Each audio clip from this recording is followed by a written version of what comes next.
I talk a lot on this channel about structure, outlining, and planning your memoir. But unfortunately, a lot of that advice is very difficult to implement if you are still living the story you're trying to write.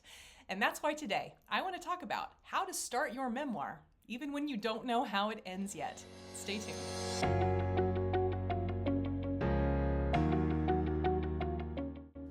You've got the story, you've got the idea, you just don't know the steps in the process. If this is what's holding your memoir back, I have got the solution for you. The Memoir Method Checklist is going to take you through every single step you need from idea to published, marketable book. And you can download it now at pageandpodium.com/checklist.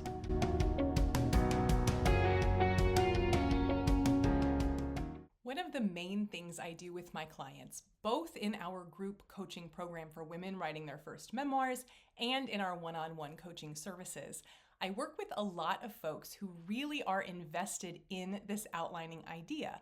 Now, no wonder, because obviously that is a favorite topic of mine, and truly I am on a mission to help people finish their memoir, which almost always is going to require you to do that development and outlining first so that you can slow down to speed up and finish that book.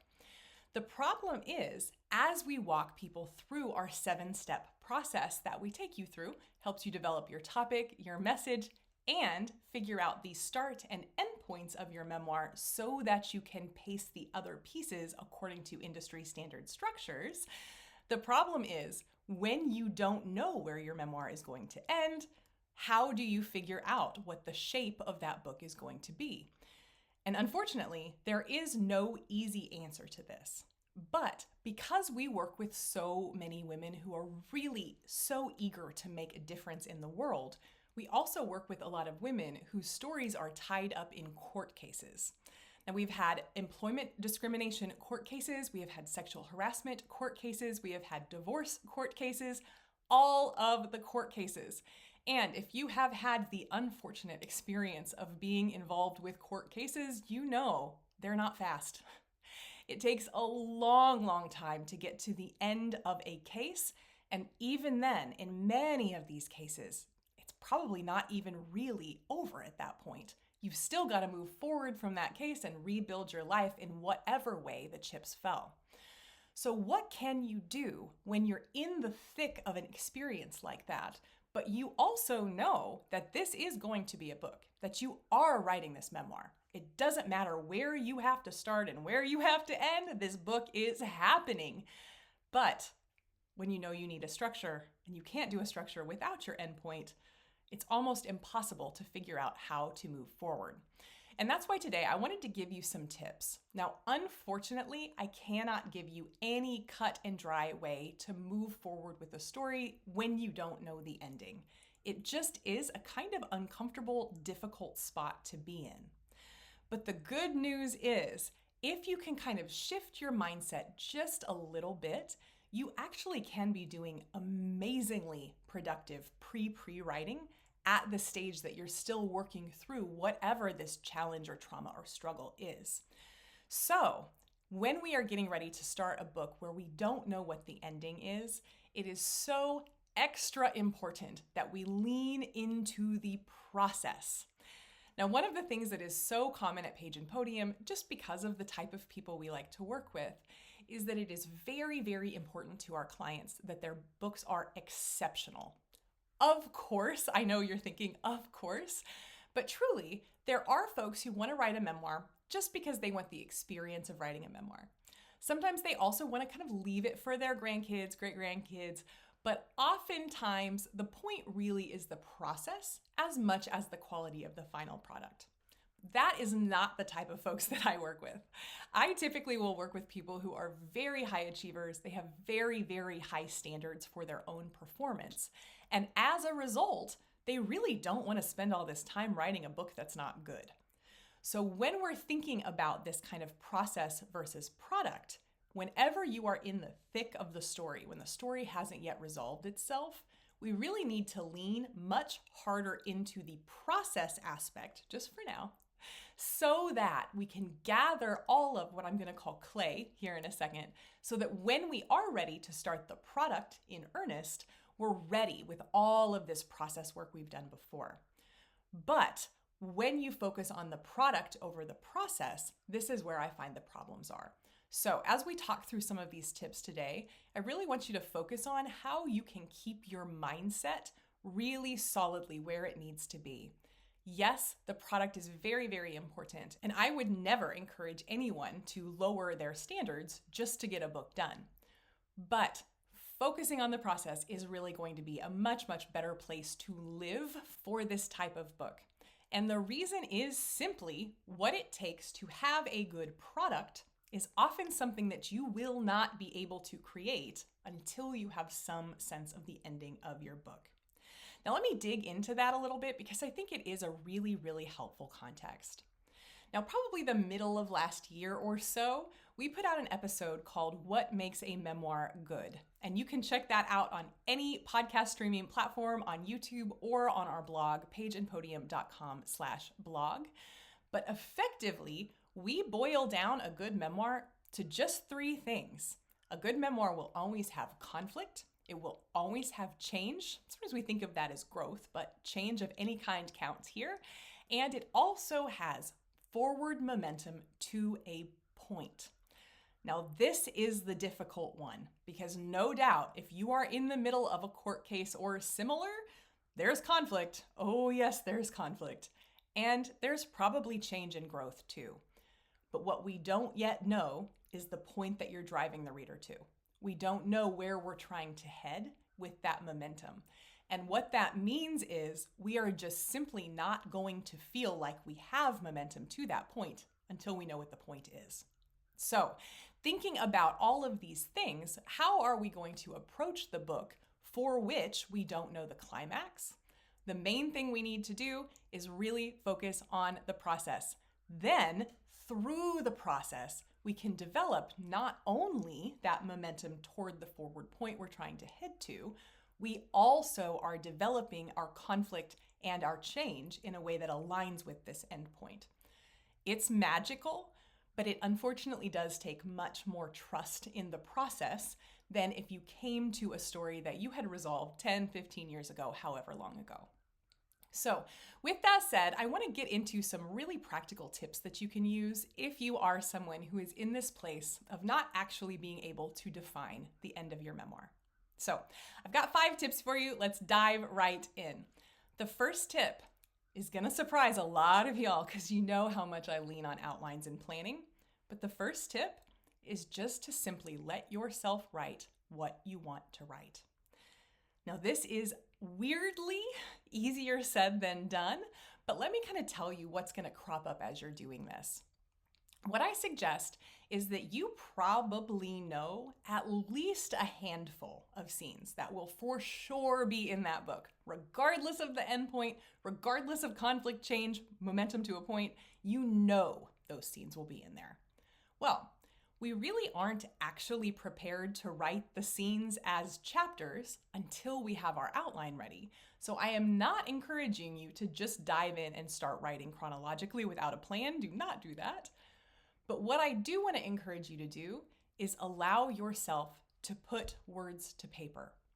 Let me say a little bit more here, because I do find that the women that I work with, particularly because we are high achieving women and we often got there by following the rules, I often do find that the women that I work with are really resistant to kind of breaking this rule. They know that an outline is really important. They know they need that structure. But also there is usually something kind of tugging at them to really start the book in earnest. And I think this comes from kind of the psychology of committing to a project. There's something about kind of just telling ourselves that we're going to write a book that feels kind of wishy-washy. It's kind of hard to believe ourselves until we really start writing. Now, this is incidentally the reason that so many people start writing without an outline, because it really doesn't feel like you're doing anything, scare quotes, until you have started typing words onto the page. And I totally get that. And that's why this first tip is just to let yourself write those scenes. Now, this is going to come up in my final tip. Remember that these aren't going to be the finished, polished scenes that you actually have in your book, but it can often be very, very fulfilling and rewarding to just start writing, and that writing process will help you get much, much more clarity on the shape of the book, even before you're ready to define it, because we don't know how it ends. So, first tip, go ahead and set some time for yourself to just write a few of those scenes. They're not permanent. They don't have to be any particular length. You can keep going as long as you want. You can write as short as you want. But go ahead and just let yourself write those things that you know you want to write. Maybe you got that first chapter in your head. Get it out. There is nothing worse than having external forces that are stopping you from doing a project you care about. So let's just not let it stop us. Let's just start writing. Give yourself permission. Get it on the page. Even though you know it may not make it in the book in the end, at least not in that form, it still can feel really, really good and give you that sense of movement forward. Okay, so that's my first tip. The second tip I've got, if you are in this place where you don't know where your memoir ends, is I want you to focus on your message. Now, I find that as people are in the thick of a trauma or a struggle or a major, major conflict like a court case, one thing that can really happen is that we have kind of a different sense of the takeaway almost every day, sometimes multiple times a day. So as we're thinking about what does this all mean, it's just changing so that we can't get our hands on it. We can't get a grip on what it is we want to say. That's why my second tip is to allow yourself to journal just on the message. Now, one of the reasons that I do want you to think of this as journaling rather than typing into a document is I want you to let yourself be as self-indulgent as you possibly can. One of the things that is just a truism when you are working with a really difficult person, a person who is not taking your feelings or your ideas or your experiences into account at all, is that there is a rage that will form in your chest when you think about the fact that that person is doing whatever they want with no regard to your own well-being. A rage. And there is good literature in psychology that tells us that even though, especially as women, we try to tamp that rage down, that actually just letting it out is one of the first steps in healing. So this is why, if you've ever had a therapist just really encourage you to just describe what would you do to that person if you could? How would you get back? What kind of revenge? The reason they are having you do that is not to plan those things, of course, I hope. The reason they are having you do that is there's got to be somewhere for it to go. And when we are in this long, externally structured thing, like a court case, there often is nowhere for it to go. Not only do you typically not have the opportunity to say what you want to say in court, also, typically we are advised to keep our social life pretty under wraps during that time period. So say you were somebody that shared a lot on social media. Oftentimes our attorneys will tell us not to do that. Okay, well that's one outlet we don't have. What if we were somebody that really liked to kind of be out and about in the public talking about what we're doing? Well, now again, we have to really censor that part of ourselves. And oftentimes you also are in court with someone that you maybe had previously felt that you were able to confide in. It was somebody that you really felt had your back. And now that person very much does not have your back. So we've got to give all that somewhere to go. And this is where the journaling comes in. So I want you to sit with your journal and I want you to just allow yourself to proselytize. I want you to write every idea you've ever had. I want you to not censor yourself. If it's mean, write it mean. If it's angry, write it angry. If it's sad, write it sad. Do not push yourself to be inspirational. Don't push yourself to rise above. That is not necessary right now. What we've got to do right now is get some clarity. And until you've dumped out all that stuff, that's going to be really hard to find. So give yourself a chance to journal on your message. What is the takeaway? What is the thing that you have learned so far? What is the thing that you hope you will learn?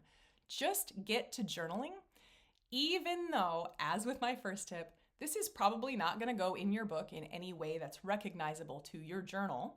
it is still something you're going to have to work through.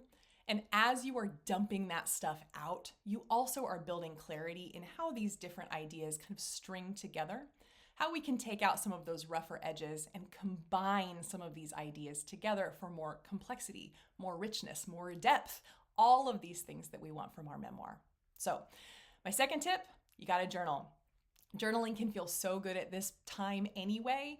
And if you can just give yourself permission to count that journaling as part of your writing time, it also can give us that feeling of making some momentum, even when, of course, we're not really moving as quickly or in the way that we wish that we could, if not for this external limitation.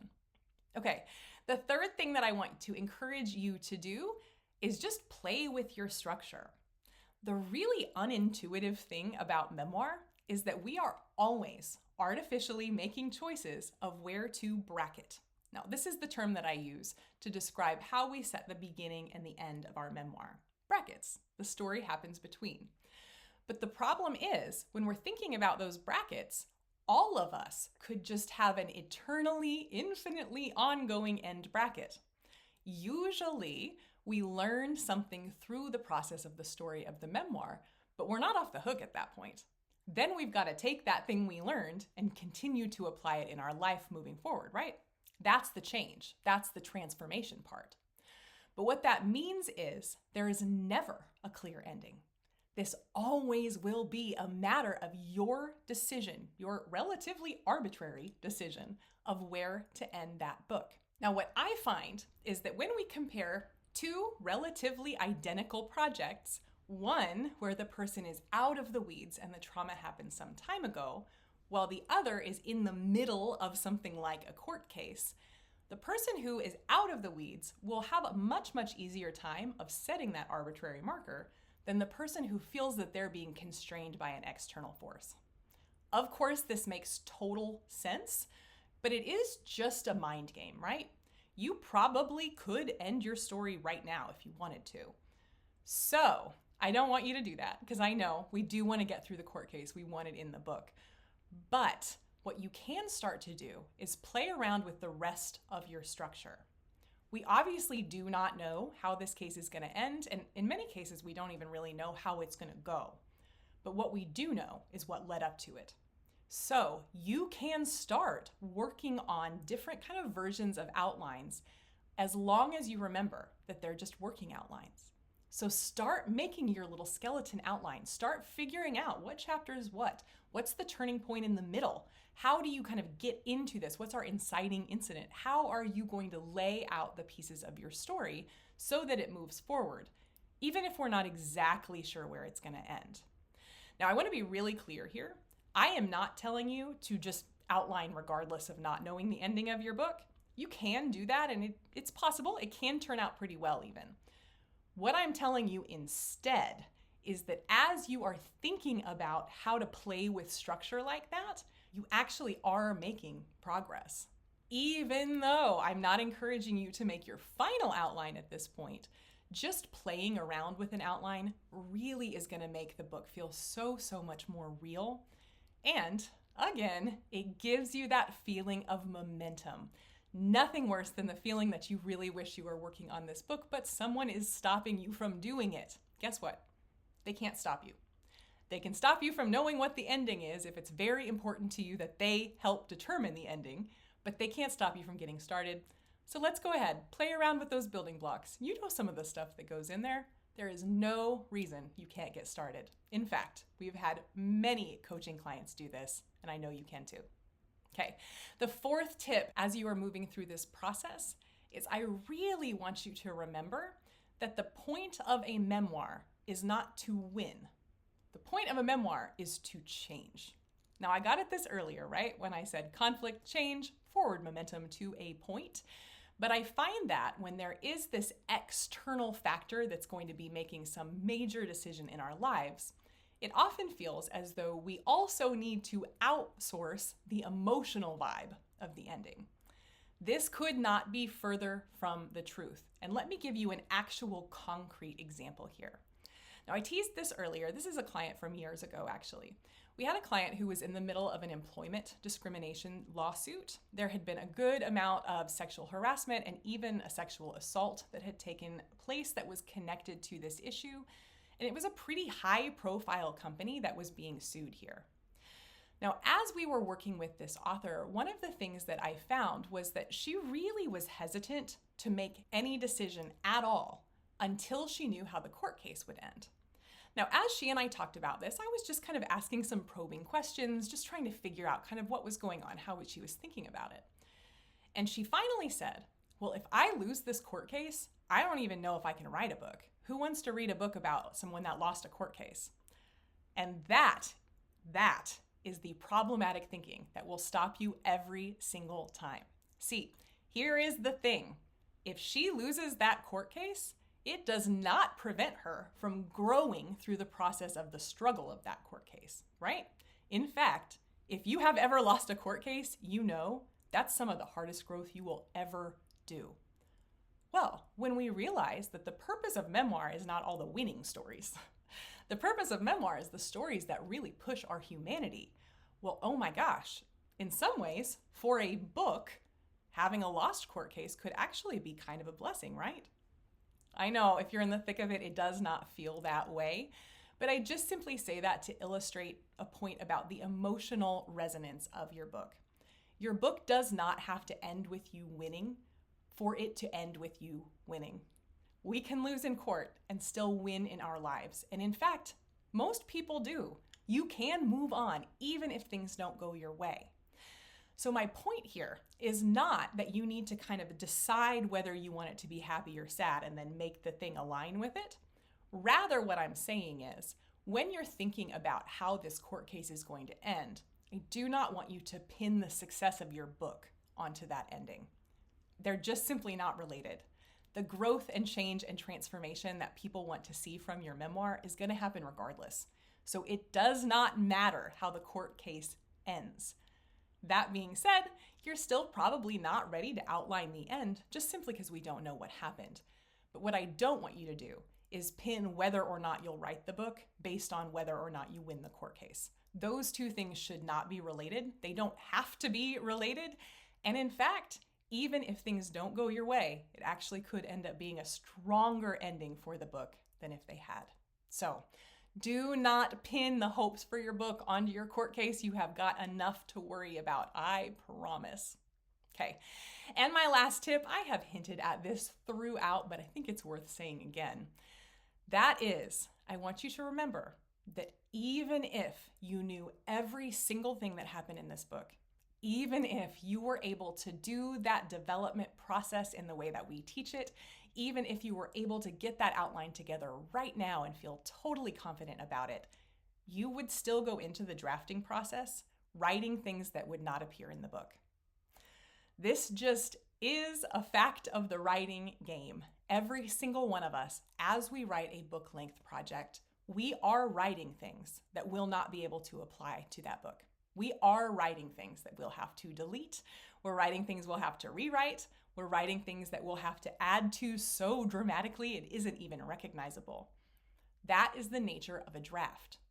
And that is a blessing if you are in this position of not being able to move forward, because that is your whole game. Your whole game is to continue feeling the momentum of writing even though you are still in pre-writing. You are still not ready to actually do the development, to actually get that outline done, but that doesn't mean you're not making progress. And the way I want you to remind yourself of that is, again, even if you didn't have this external constraint, even if you didn't have to wait to see how things turn out, you would still not be writing your perfect final draft. So there's no shame in doing it now, right? It is unfortunate, it is hard, it is just so annoying, but you're not going to have such a different experience than everybody else, even though it feels like you will, because you can still start digging in. Knowing that none of that stuff was going to stay in its final form anyway can actually be a freeing way to move forward without needing to put so much pressure on yourself to see the future. Okay, I hope this has been helpful, and I do just want to send all the love to folks who are in a situation like this. There is nothing that feels more powerless than feeling as though someone that doesn't even know you gets to determine the rest of your life. Oh, it is the worst feeling. But all I can say to you is channel that feeling. Use it to help other people that are in the exact spot you are. Use it to show them that you can move forward with your life, that it is not contingent on some particular outcome in court, but rather that you are the person that controls how you react. You are the person that controls how you grow and change. So ultimately, you are the person that gets to determine what that point is that you are moving forward to.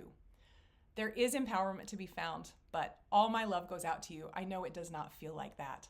So, as you are in the thick of this, I hope that you can really lean into the process of writing, because I know it hurts my heart too that you have to put the product on the shelf just for a little bit longer. But I promise you, there is gold to be found in this process part. Lean into it. Remember that the end will be here. Time passes so fast. And when that happens, you will have journaled your message. You will have written out scenes to see how they're going to go. You will have played with your outline. You will have done all of these things that you would have needed to do anyway. So all you're doing is just a little bit more pre-writing than we normally might expect. And unfortunately, doing it under the external constraint of someone else making decisions about your life. That's got to be the hard part. The memoir part can be the good part. So, as you're moving forward, I hope that you can find a way to let this process feel good. Let it feel like a really natural part of your human expression and your growth, because I know writing this memoir is going to be transformative for you and for your readers. Reach out if I can help. You can make an appointment to chat with me at pageandpodium.com/contact. We can talk about whether any of our Page and Podium programs are a right fit for you. And if you'd like to just get started by thinking about what the whole scope of your memoir project will be, you can download our memoir method checklist. Y'all, this is hands down our most popular download, and you can grab that at pageandpodium.com/checklist. Until then, keep on keeping on. I am thinking about all of y'all that are in this tough spot. I've been there too, and it's pretty awful, but I know you're going to get through it. And until then, happy pre-writing, and eventually, happy writing.